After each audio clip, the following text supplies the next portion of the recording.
महाभारत युद्ध को धर्मयुद्ध कहा जाता है, लेकिन इस धर्म युद्ध को जीतने के लिए पांडवों को कई ऐसे काम भी करने पड़े जिसे धर्मानुसार उचित नहीं कहा जा सकता, और इसमें सबसे बड़ी भूमिका श्री कृष्ण की रही। श्री कृष्ण ने न्याय और सत्य को जीताने के लिए धर्म की अपनी परिभाषा गढ़ी और ऐसे चाले जिससे पांडवों को युद्ध में विजय श्री की प्राप्ति हुई।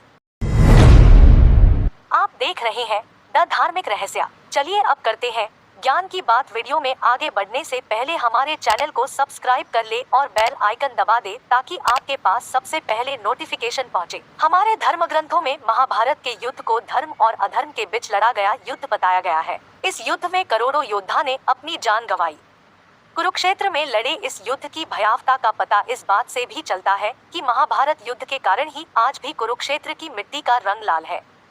इस युद्ध में भाग लेने वाले कई ऐसे महारथी थे जिन्हें मारना आसान नहीं था, परंतु फिर भी वो मारे गए। पहले नंबर पर है भीष्म पितामह। छलकपट से मारे गए तो धाव में सबसे पहला नाम आता है भीष्म पितामह का।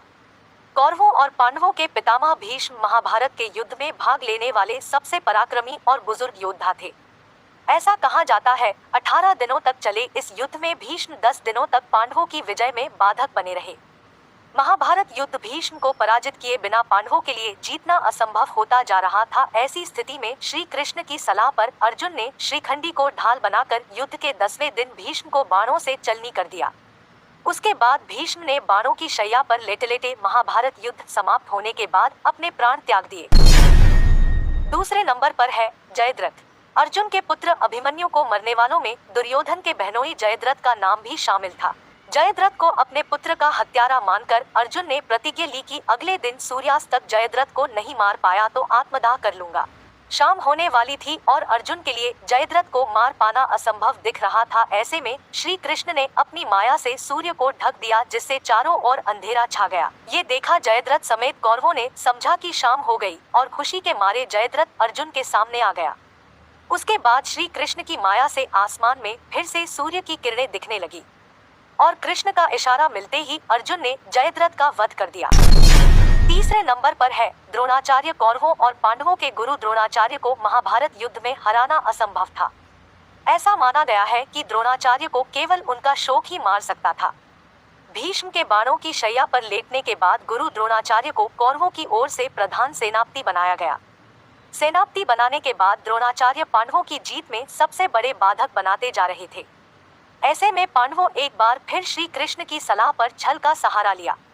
श्री कृष्ण ने भीमसेन से कहा कि वह अश्वत्थामा नाम के हाथी को मारकर जोर जोर से चिल्लाए कि मैंने अश्वत्थामा को मार दिया है। द्रोणाचार्य के पुत्र का नाम भी अश्वत्थामा ही था। ऐसा सुनते ही गुरु द्रोण अस्त्र शस्त्र त्याग कर जमीन पर बैठ गए। इसी बीच धृष्टद्युम्न ने तलवार से द्रोणाचार्य के सर को धड़ से अलग कर दिया। चौथे नंबर पर है अंगराज कर्ण। अंगराज कर्ण को युद्ध में सीधे पराजित करना अर्जुन के वश की बात नहीं थी। ऐसे जब युद्ध करते समय कर्ण के रथ का पहिया जमीन में धंस गया और कर्ण अपने रथ का पहिया निकालने लगा, तब श्री कृष्ण ने अर्जुन से कहा कि यही वह मौका है जब तुम अंगराज कर्ण का वध कर सकते हो। श्री कृष्ण ने कहा कि मुझे पता है कि कर्ण ऐसा योद्धा है जिसे केवल छल से ही पराजित किया जा सकता है। ऐसे में मौका देखकर अर्जुन ने अंगराज कर्ण का वध कर दिया। पांचवें नंबर पर है दुर्योधन। महाभारत युद्ध के अंतिम योद्धा दुर्योधन का वध भी पांडवों ने छल पूर्वक ही किया था। महाभारत युद्ध के अंतिम दिन भीम और दुर्योधन में गदा युद्ध हुआ। इस युद्ध में गदा का प्रहार कमर से ऊपर करने का नियम था, लेकिन भीम ने श्री कृष्ण के संकेत पर दुर्योधन के कमर के नीचे वार करना शुरू कर दिया और इस तरह पांडवों ने दुर्योधन का वध भी छल पूर्वक किया। तो मित्रों, आपने देखा श्री कृष्ण ने धर्म की स्थापना के लिए इन योद्धाओं को छल से मारा था। तो आपको वीडियो पसंद आए तो वीडियो को एक लाइक करें। ऐसी और वीडियो देखने के लिए हमारे चैनल को सब्सक्राइब कर लेना। जब तक आप देखते रहिए द धार्मिक रहस्य।